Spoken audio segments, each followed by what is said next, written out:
India's quest for space exploration is just not about reaching new frontiers. It's about transforming its place in the global space economy. From the successful Chandrayaan mission to the ambitious Gaganyaan program, from its fleet of satellites and rockets to its scientific missions, India is taking many steps to solidify its position in space. But the quest for space is not just about national pride.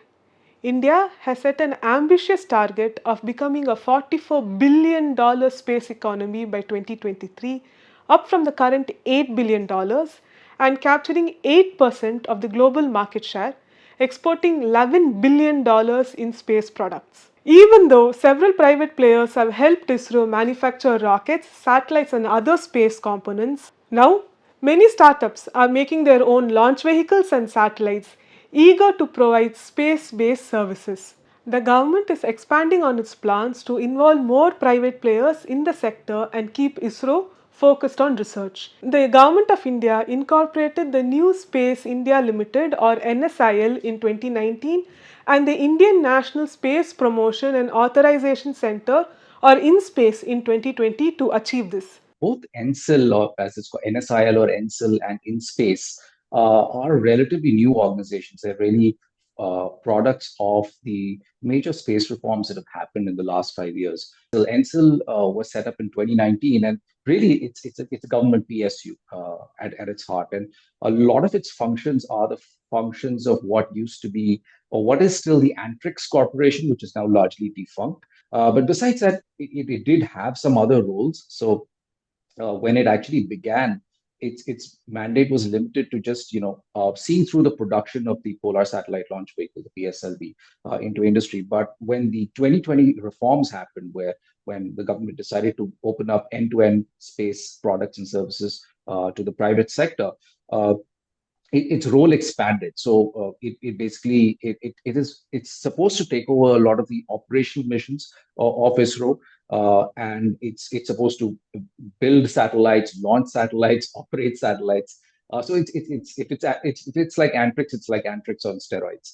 InSpace is both a regulator and a promoter. So as a regulator, it's supposed to provide single window clearance, basically get sign-offs from all the ministry. If you want to do some space activity, you need sign-offs from, of course, the Department of Space, but also Ministry of Commerce, Ministry of Industry. You might need something from Earth and Environmental Sciences, the Ministry of External Affairs. All of them will have something to say. Ministry of Information Broadcasting, Telecom, all of them, right? So it's really complicated depending on what space activity you're engaging in. So InSpace is supposed to streamline that and provide a single window clearance. That's one part of its role. The other part of its role is as a promoter.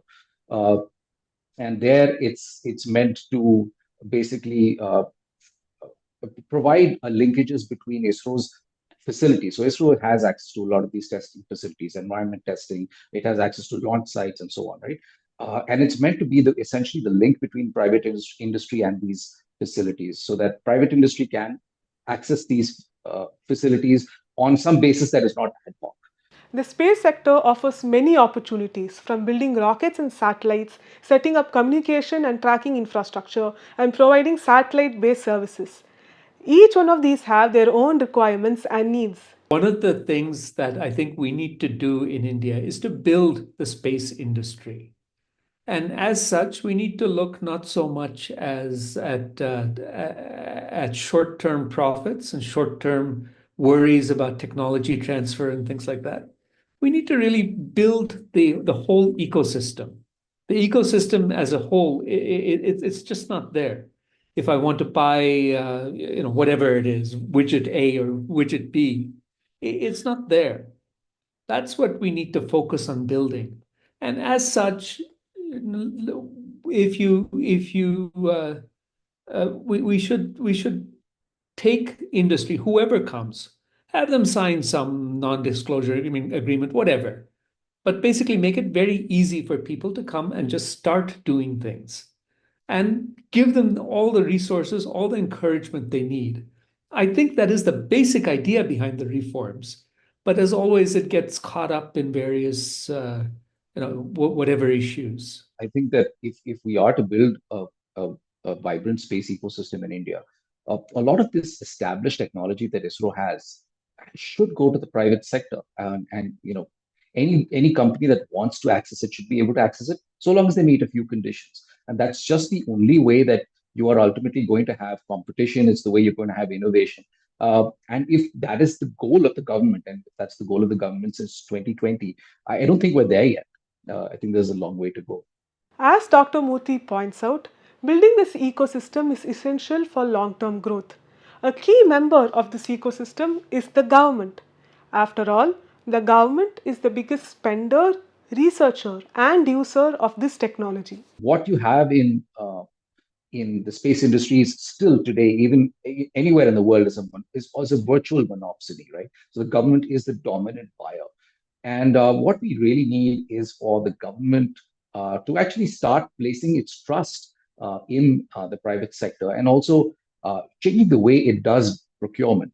And unless that happens, you're not really going to see the sector evolve. There are three forms of investment that can come from government. One is ISRO itself. So ISRO has perhaps about 1,000 crores available on an annual basis for the private sector. That's not a big pie, but it exists.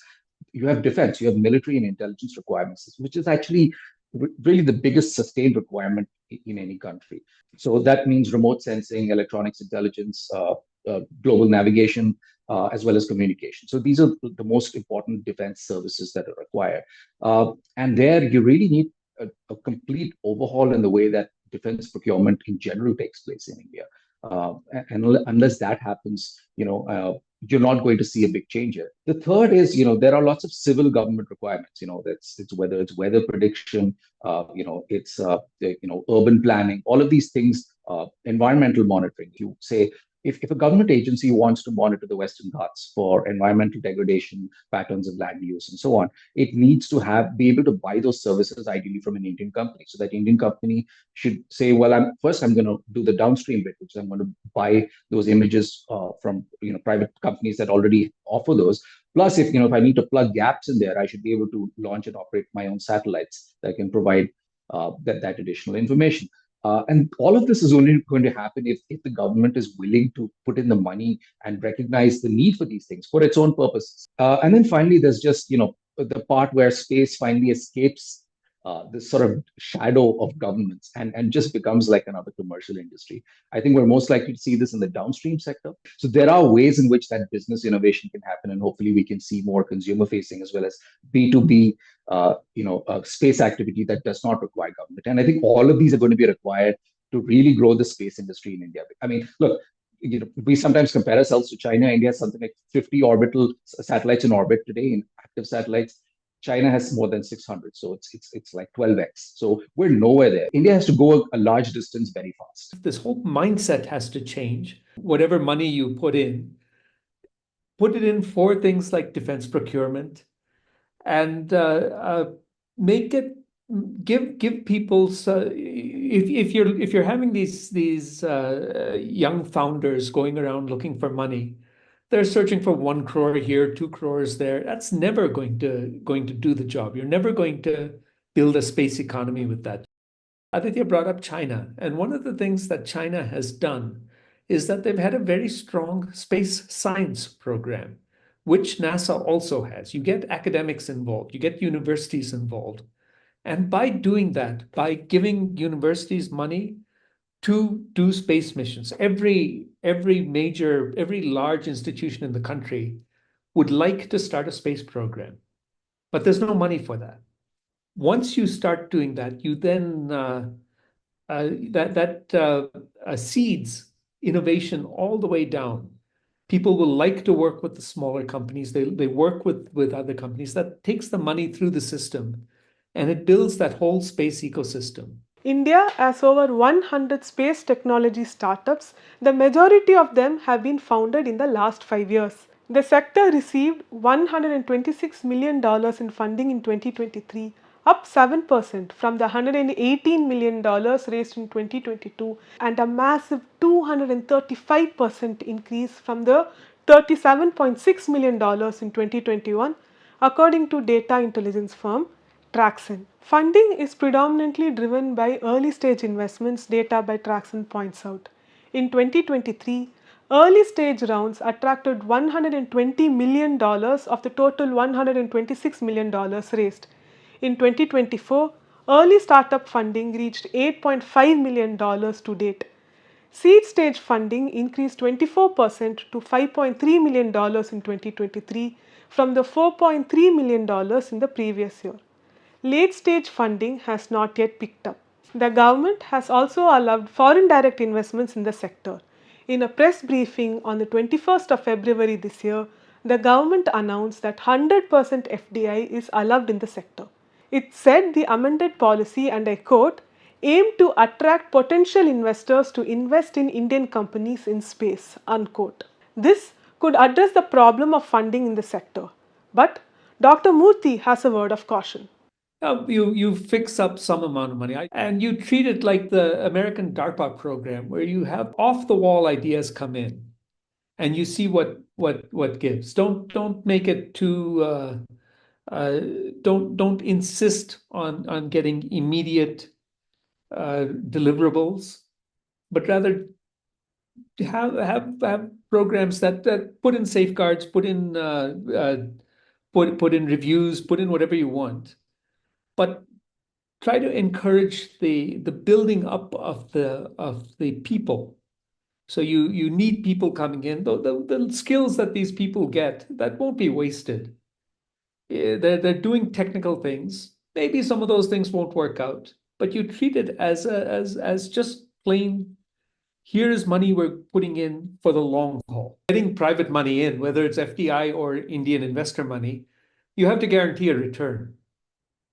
And that's going to be difficult. We need to put a lot more money into R&D. Space, of course, is one part of this, but anything, whether it's quantum computing, or don't just do this as a specialized big ticket announcement, 1,000 crores for 10 years or whatever. But this has to be a sustained initiative to really build up the academic involvement in all of these sectors. India's journey into space is marked by ambition, innovation, and challenges.